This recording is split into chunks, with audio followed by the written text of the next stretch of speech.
इस्लाम हमें सेहत देना चाहता है, इस्लाम हमें दौलत देना चाहता है, इस्लाम हमें इज्जत देना चाहता है। लेकिन एक हम हैं कि लेने को ही नहीं चाहते, लेने को दिल नहीं करता है, सिर्फ इतना चाहते हैं कि मैं मुसलमान रहूं और दौलत आसमान से उमड़ पड़े। ऐसा नहीं होता है। इस दुनिया में सारा काम एक सिस्टम से चलता है, बगैर सिस्टम के कुछ नहीं होता है। मेरे चाहने से सब कुछ नहीं होता है। मैं चाहूं कि मैं अभी हेलीकॉप्टर पे उड़ जाऊं यहां से, नहीं होता है। मैं चाहूं कि मेरे घर में एयरपोर्ट बन जाए, ऐसा नहीं होता है। मैं चाहूं कि हमारा बच्चा 5 महीने में ही पैदा हो जाए, नहीं होता यार। हम यहाँ अपनी मर्जी से कुछ नहीं कर सकते हैं। सारा काम एक सिस्टम से होता है। जैसी जमीन वैसी फसल, जैसा मौसम वैसा फल, जैसा दरख्त वैसा फल, जैसा बीज जैसा पौधा वैसी फसल। ये नेचुरल सिस्टम है। जैसी माँ वैसा बच्चा, जैसे बाप वैसी औलाद। अगर आप चाहते हैं कि हमारी औलाद महा अल्हड़ हो जाए तो फिर आप उसके लिए तैयार रहिए। आप अगर अल्हड़ हैं तो आपकी औलाद महा अल्हड़, अगर आप बदतमीज हैं तो आपकी औलाद महा बदतमीज, अगर आप बाअखलाक हैं तो आप यकीन जाने कि आपके अखलाक की झलक आपके बच्चों में जरूर पैदा रहेगी। चूंकि कुदरत का कानून है, ऐसा नहीं होता है कि आम के पेड़ में लीची फल जाए। आम के पेड़ से नहीं होता है। बाप माँ अगर नेक रहें तो जाहिर सी बात है उसके वतन से नेक औलाद पैदा होती है। मैं सिर्फ शादी चंद दिन की लज्जत के लिए मैं नहीं करता हूँ, और आप नहीं करते हैं। शादी होती है ताकि हमारी यादगार उसके जरिए बाकी रहे।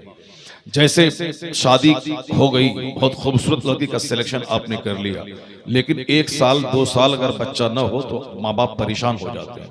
50 दरगाहों पे हाजिरी देते हैं, अजमेर मोहल्ला दौड़ के जाते हैं। क्यों? औलाद चाहिए।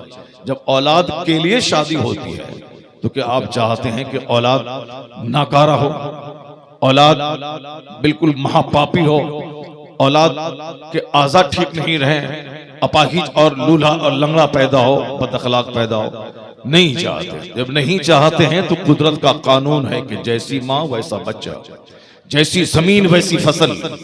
तो फिर फसल, उस जमीन के सिलेक्शन में सिर्फ खूबसूरती नहीं देखनी होगी। जमीन जैसी होगी वैसी फसल पैदा होगी। तो औरत है जमीन, मर्द है बीज डालने वाला।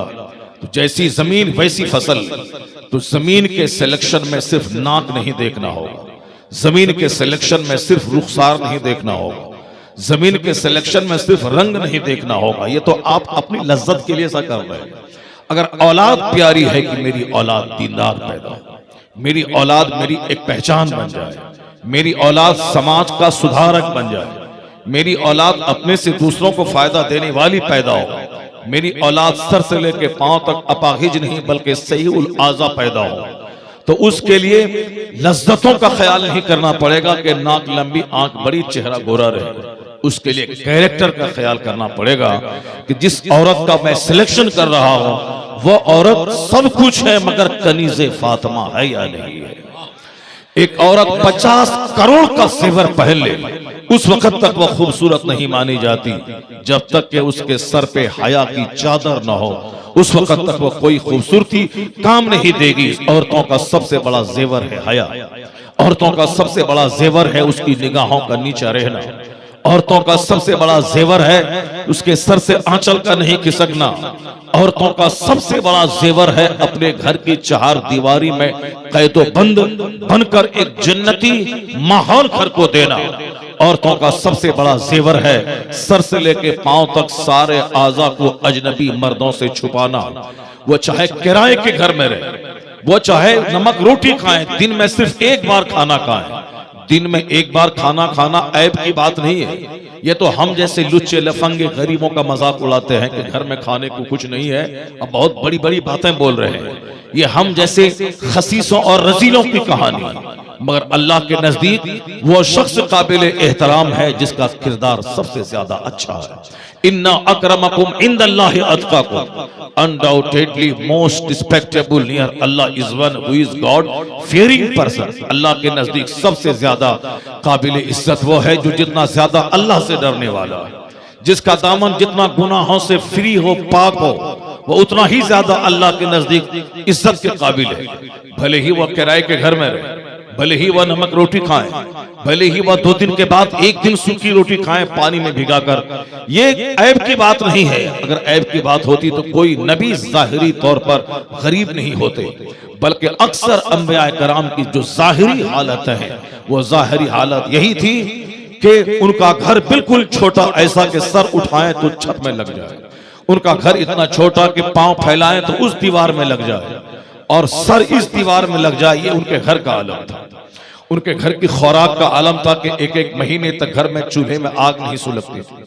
उनके घर का आलम था कि सारे पैगंबरों के सरदार पैगंबर आजम अलैहिस्सलाम है, जिनके घर में 2-2 महीने तक चूल्हे में आग नहीं सुलगती थी। जिस नबी का कलमा आज 200 करोड़ लोग पढ़ते हैं, जिस नबी मोहतरम का नाम आज 200 करोड़ लोगों के नाम के साथ जुड़ा हुआ है। हुजूर का असल नाम है मोहम्मद और आज 200 करोड़ लोग हैं जिनके नाम के साथ लफ्ज़ मोहम्मद जुड़ा हुआ है।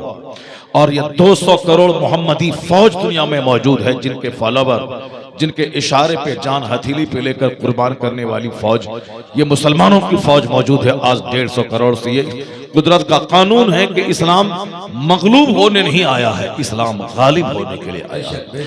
इस्लाम दूसरों के जुल्म का शिकार होने नहीं आया है, इस्लाम दुनिया से जुल्म और कुफ्र और शिर्क को उखाड़ने आया है।